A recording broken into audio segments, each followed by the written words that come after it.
I should have known better than to show up. The moment I walked through my parents' front door, my sister Emma smirked. Oh good, the entrepreneur is here. How's your little app doing, Sarah? It's going well, I said quietly, setting down the wine I'd brought. Dad was already 3 drinks in. He looked me up and down, jeans and a sweater, nothing fancy, and shook his head. Still dressing like a college student at 32. When are you going to grow up? I am grown up, Dad. Could have fooled me. He gestured toward the living room where my brother-in-law Marcus was watching football with my brother Jake. Marcus just made VP at Microsoft. Jake's closing deals at his firm. Emma's an attorney. And you're still, what? Playing with computers in your apartment. I have an office actually. Mom emerged from the kitchen, wiping her hands on her apron. Sarah, honey, we've been meaning to talk to you about this. Your father and I are worried. You're 32 years old. No steady job. No benefits. What's your plan for retirement? Health insurance. I have both of those things. Through what? Your little app. Dad laughed, and it wasn't kind. Come on. Be realistic. How much are you actually making? I could have told them.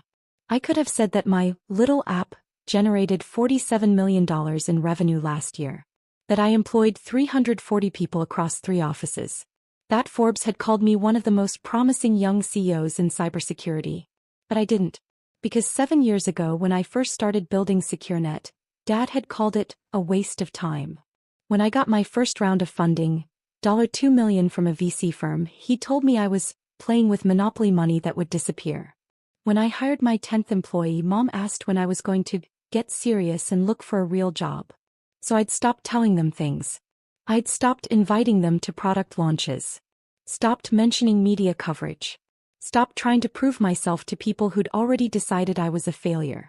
I'm doing fine, Dad. Fine. He snorted. You know what fine means?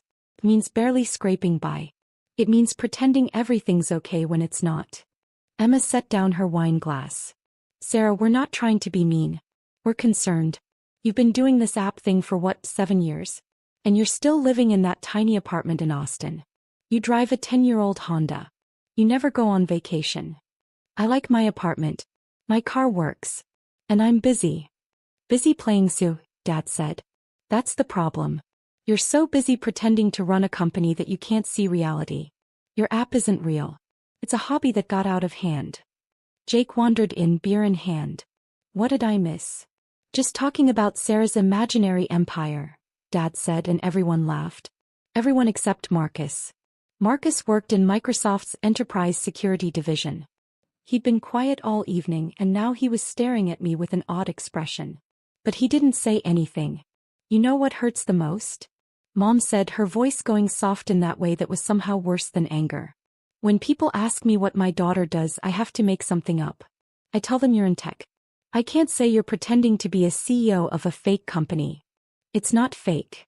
Then why haven't we seen anything? Emma demanded. No office. No employees we've met. No proof whatsoever.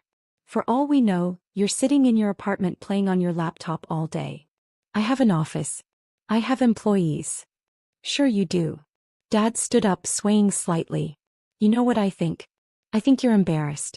I think this whole thing collapsed and you're too proud to admit it. That's why you won't show us anything. That's why you're always too busy to visit. You're hiding. I'm not hiding. Then prove it. Show us your office. Introduce us to your employees. Show us one shred of evidence that this app company actually exists. I stood there holding my wine glass, feeling 7 years of dismissal pressing down on me. I could have pulled out my phone. Shown them the Bloomberg article from 3 months ago about SecureNet's explosive growth. Shown them my LinkedIn with 47,000 followers. Shown them anything. But I was tired. I don't need to prove anything to you. Because you can't, Jake said. Come on, Sarah. Just admit it. The app thing didn't work out. It's not your fault. Most startups fail. But you need to move on. Get a real job. It's embarrassing watching you cling to this fantasy. My career isn't a fantasy. Stop playing Sue, Dad laughed, saying it like a punchline. That's what you need to hear. Stop playing. Stop pretending. Stop wasting your life on something that isn't real. Your app isn't real, Mom added. And the sooner you accept that, the sooner you can build an actual career. I looked around the room. At my father, drunk and dismissive. At my mother, embarrassed by my existence. At my siblings, smirking like they'd won something. At Marcus, who still hadn't said a word, just watching me with that strange expression. I need to go. Oh, come on, Emma said. Don't be dramatic. We're just being honest. You're being cruel. We're being realistic, Dad said. Someone has to tell you the truth. Your app isn't real. Your company isn't real. And it's time to stop playing make-believe and join the real world. I set down my wine glass very carefully. Happy Thanksgiving. I walked out. Behind me I heard Mom say, she's so sensitive. We're just trying to help. I got in my 10-year-old Honda, paid off no debt, but they didn't know that, and drove back to my tiny apartment in Austin. The one I kept because I liked the neighborhood and saw no reason to move. The one that cost $2,400 a month but could have cost $10,000 and I wouldn't have blinked. I didn't cry. I'd stopped crying about my family 3 years ago. Instead I called my CFO Jennifer. How was Thanksgiving? She asked. Dad told me to stop playing CEO. Said my app isn't real. Long pause. Do they not have Google? Your face has been in Forbes twice. They don't look. They decided 7 years ago that I was a failure, and nothing's going to change their minds. When's the Microsoft announcement? I checked my watch. 14 hours. Oh, Jennifer said softly. Oh no. Oh yes. Sarah, Marcus is going to. I know. Your dad is going to. I know. This is going to be. I know. Another pause. Are you okay? I looked at my reflection in the rearview mirror. 32 years old. Built a $180 million company from nothing. About to close the biggest acquisition in cybersecurity history. And my family thought I was unemployed. I'm fine. See you Monday. I hung up and went inside my tiny apartment. 2,400 square feet, 2 bedrooms, corner unit with a balcony overlooking the city. I'd bought the entire building 2 years ago. My family didn't know that either. I poured myself a real drink and waited for morning. Bloomberg published at 6:47 a.m. Eastern. Microsoft acquires SecureNet for $180 million in cash. Deal marks tech giant's largest cybersecurity acquisition this year. Sarah Chin, 32, will join Microsoft as VP of Enterprise Security. My phone started ringing at 6:51 a.m. Jennifer, it's live. My head of PR, David, 23 media requests already. My lead investor, Catherine. Congratulations. This is extraordinary. I made coffee and watched my phone light up with notifications. Text messages from employees. Emails from reporters. LinkedIn blowing up with congratulations. At 7:14 a.m. my brother-in-law Marcus called. I answered. Sarah. His voice was shaking. Sarah, I need to, is this? Good morning, Marcus. I work in enterprise security. I saw the announcement. I saw your name. I saw your face. I've been in meetings about this acquisition for 6 weeks and I didn't. Your last name is Chen, but there are a million Chens and I never thought. Sarah, are you the Sarah Chen? Yes. SecureNet. You're the CEO of SecureNet. I was. Now I'm your new VP. Oh my God. Long pause. Oh my God. Last night. Thanksgiving. Your dad. He said we all said. I remember what you said. Sarah, I didn't know. I swear I didn't know. If I'd known I would have. Would have what? Defended me? Told them the truth. Silence. You knew something was off, I said quietly. I saw your face last night. You suspected. But you said nothing. I wasn't sure. I thought maybe, but your family was so certain you were. A failure. Unemployed. Playing pretend. I'm so sorry. Are you calling to apologize or to warn me? What? Marcus, you've been in meetings about this acquisition. You know the details. You know I'm about to be your boss. You know the press release went live 15 minutes ago. So I'll ask again, are you calling to apologize or to warn me that my family is about to find out? His breath caught. I called your dad. 10 minutes ago. He's not picking up. Neither is your mom. Sarah, when they see this. I know. Your dad said your app wasn't real. He said you were playing pretend. He told you to get a real job. He did. This is a $180 million acquisition. It is. Sarah, your entire family will realize they've been wrong about me for 7 years. Yes. I'm aware. What are you going to do? Nothing. I'm going to do my job. I'm going to help Microsoft integrate SecureNet. I'm going to manage my new team. What happens with my family is their problem now, not mine. They're going to call you. Probably. What will you say? I thought about that. Thought about 7 years of dismissal. 7 years of mockery. 7 years of being treated like an embarrassment. I don't know yet. At 7:43 a.m. my dad called. I let it go to voicemail. He called again at 7:46 a.m. and 7:52 a.m. and 8:03 a.m. At 8:15 a.m. he left a voicemail. I played it on speaker while I made breakfast. Sarah, call me back. Right now. Call me back immediately. Mom called at 8:21 a.m. I didn't answer. Emma called at 8:34 a.m. Jake called at 8:47 a.m. By 9 a.m. I had 17 missed calls and 12 voicemails. I listened to them while I ate breakfast. Mom, Sarah, honey, I saw the news. Is this real? Call me. Emma, holy shit, Sarah. Holy shit. Call me right now. Jake. Okay, so apparently you're a millionaire CEO? What the fuck? Call me. Dad again. Sarah Marie Chin. Pick up the phone. We need to talk about this. About what I said last night. I didn't, just call me. Marcus, your dad is losing his mind. Your mom is crying. Emma is hyperventilating. Jake keeps saying what the fuck over and over. Sarah, please, you need to call them. I deleted all of them and went for a run. My family group chat had exploded. I scrolled through it during my cool-down walk. Dad, 7:51 a.m. Sarah, call me. Mom, 7:53 a.m. Sarah, please call us immediately. Emma, 8:02 a.m. Sarah, what the actual fuck? Jake, 8:15 a.m. Did you actually sell your company to Microsoft for $180 million? Emma, 8:17 a.m. Bloomberg says you're joining as VP. Emma, 8:18 a.m. Forbes called you a rising star in cybersecurity. Jake, 8:19 a.m. There are articles about you. Jake, 8:20 a.m. Like a lot of articles. Mom, 8:23 a.m. Sweetheart, we need to talk about this. Dad, 8:34 a.m. Sarah, this isn't funny. Answer your phone. Emma, 8:41 a.m. I just found your LinkedIn. 47,000 followers? Emma, 8:42 a.m. You've been on CNBC? Jake, 8:45 a.m. There's a TechCrunch article from 6 months ago calling you a cybersecurity visionary. Marcus, 8:51 a.m. She's not answering anyone. Dad, 9:03 a.m. Sarah Marie Chin, call me right now. Mom, 9:07 a.m. We're all very confused and we need to talk to you. Emma, 9:12 a.m. Wait, did she build SecureNet? She didn't just work there? Jake, 9:15 a.m. She founded it 7 years ago. Jake, 9:16 a.m. She's been the CEO the entire time. Emma, 9:18 a.m. So when we were making fun of her little app. Jake, 9:19 a.m. It was a $180 million company.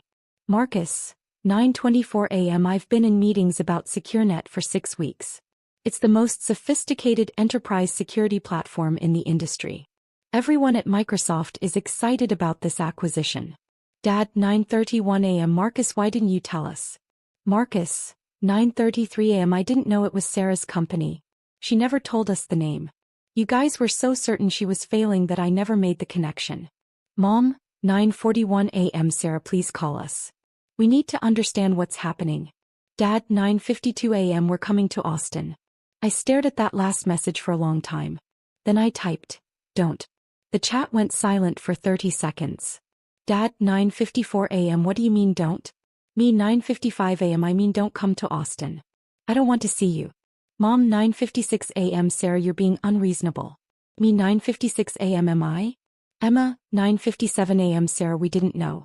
Me, 9:57 a.m. You didn't ask. Jake, 9:58 a.m. You never told us. Me, 9:59 a.m. I stopped telling you anything 3 years ago when you made it clear you thought I was a failure. Remember Emma's birthday? When you introduced me to your friends as my sister who's still figuring things out? Emma, 10:01 a.m. I didn't mean it like that. Me, 10:02 a.m. or Jake's promotion dinner. When you told everyone I was between jobs? Jake, 10:03 a.m. You never corrected me. Me, 10:04 a.m. because you'd already decided who I was. And nothing I said would have changed your minds. Dad, 10:06 a.m. Sarah, we made a mistake. We're sorry. But you need to understand. Me, 10:07 a.m. I need to understand what? That you spent 7 years mocking me? Calling my company fake? Telling me to stop playing pretend? Telling Mom's friends I was unemployed? Asking when I'd get a real job? Mom, 10:09 a.m. we thought we were helping. Me, 10:10 a.m. by calling me an embarrassment? That's helping. Dad, 10:12 a.m. I never said that. Me, 10:13 a.m. last night. When people ask what my daughter does, I have to make something up. Those were your words, Mom. Me, 10:14 a.m. Your app isn't real. Your words, Dad. Me, 10:15 a.m. Stop playing Sue. Also you, Dad. Dad, 10:18 a.m. I was wrong. I admit it. I'm sorry. Me, 10:19 a.m. You're sorry you were wrong. Not sorry you were cruel. Emma, 10:21 a.m. Sarah, please. We want to celebrate with you. This is amazing. You should be happy. Me, 10:22 a.m. I am happy. I'm celebrating with people who believed in me. My team. My investors. My friends. People who didn't need a Bloomberg announcement to think I was worth something. Jake, 10:25 a.m. That's not fair. Me, 10:26 a.m. Isn't it? Marcus, 10:28 a.m. Sarah. I know I don't have the right to say this, but your family loves you. They made a mistake. Big mistake. But they're trying.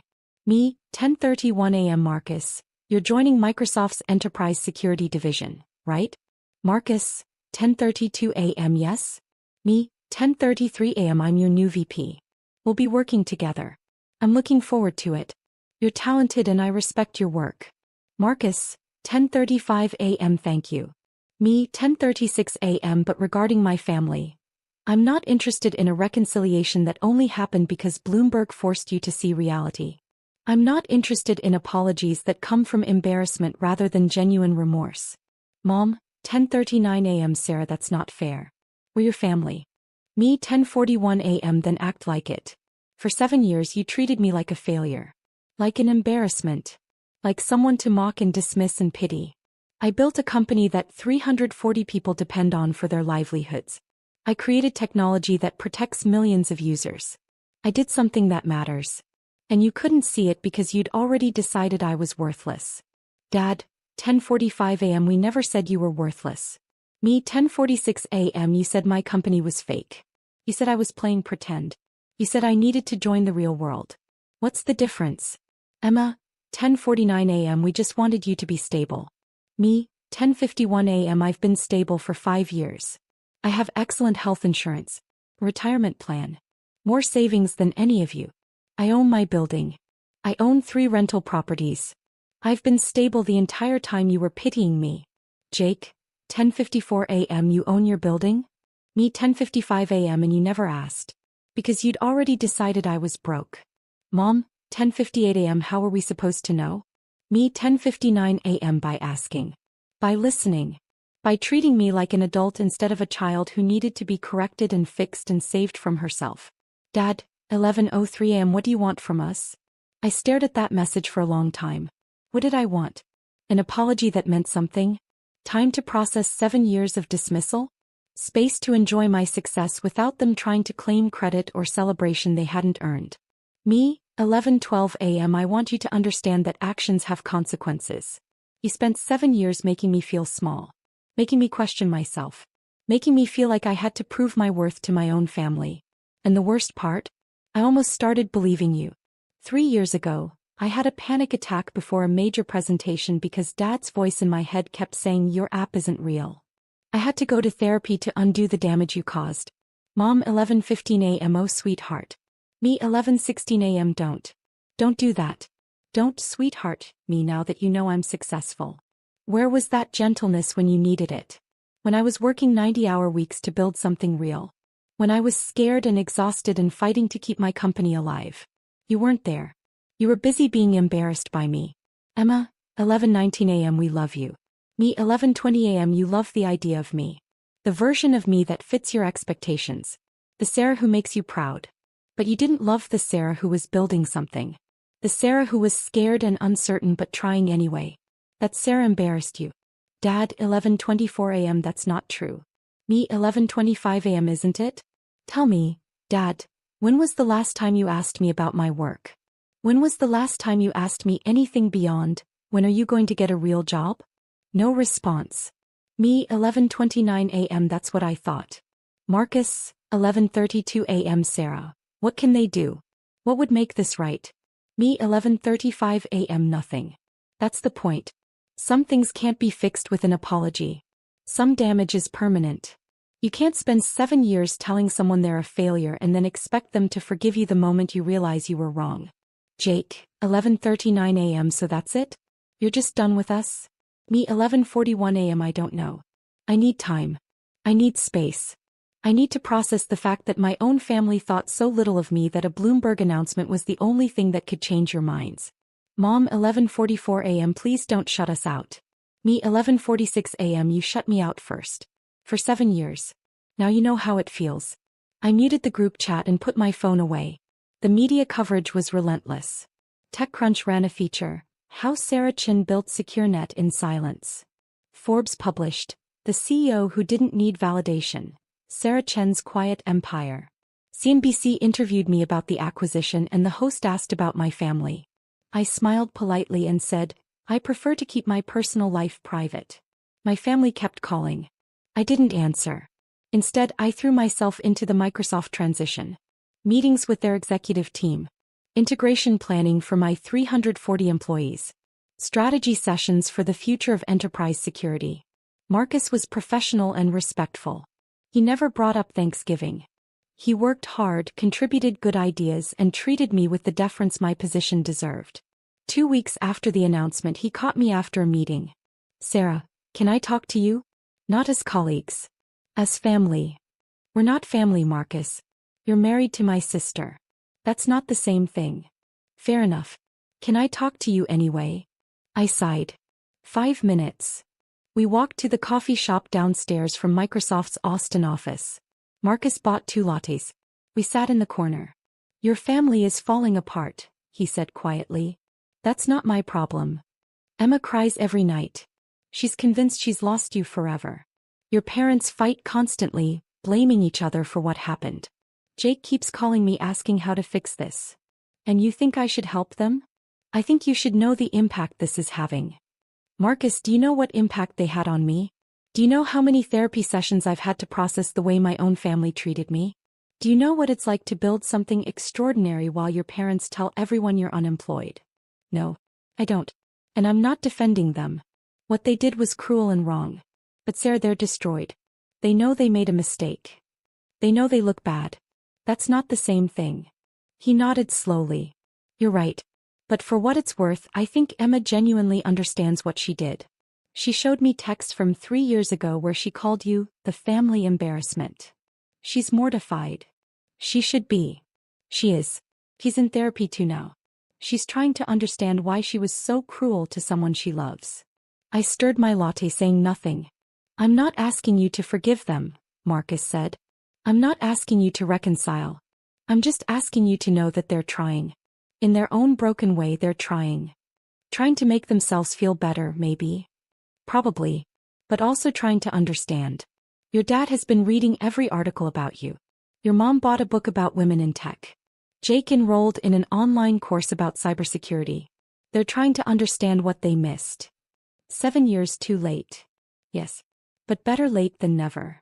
I looked at him. You stood there on Thanksgiving and watched them mock me. You said nothing. Why? He flinched. Because I'm a coward. Because I wanted to believe them. Because it was easier than standing up to your father. Because I didn't know for sure and I didn't want to look stupid if I was wrong. Pick a reason. They're all true and they're all pathetic. At least you're honest. I'm trying to be better. Emma is trying to be better. Your whole family is trying to be better. But they can't do that without you eventually letting them try. Eventually, I said. Not now. When? I don't know. When I'm ready. When I've processed this. When I can look at them without feeling 7 years of dismissal crushing my chest. When their apologies come from genuine remorse instead of embarrassment. When I believe they've actually changed. Marcus nodded. That's fair. Is it? Because it doesn't feel fair. Feels like I'm being punished for their mistakes. Like I have to do the work of forgiving them when they're the ones who hurt me. You don't have to forgive them. Then why are you here? Because I care about you. Because you're brilliant and talented and you deserve better than what your family gave you. And because I think you're right to take your time, but I also think you should know they're trying. I finished my lot. Thanks for the coffee, Marcus. I'll see you in the integration meeting tomorrow. Sarah. 5 minutes are up. He nodded and left. I sat there for another 20 minutes staring at my phone. 43 unread messages from my family. I opened one from Emma. Emma, I found a video of you giving a keynote at a security conference 2 years ago. You were brilliant, confident, funny. Everything I never saw because I was too busy judging you. I'm so sorry I didn't ask to see this side of you. I'm so sorry I decided who you were instead of learning who you'd become. I love you. I'm proud of you. And I understand if you never want to speak to me again. I closed the message without responding. The Microsoft integration was complete. SecureNet's technology was now powering enterprise security for 200,000 businesses worldwide. My team was thriving. My career was exactly where I wanted it to be.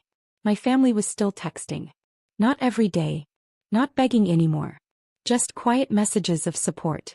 Mom, saw you on CNBC today. You were wonderful. Dad, read your interview in the Wall Street Journal.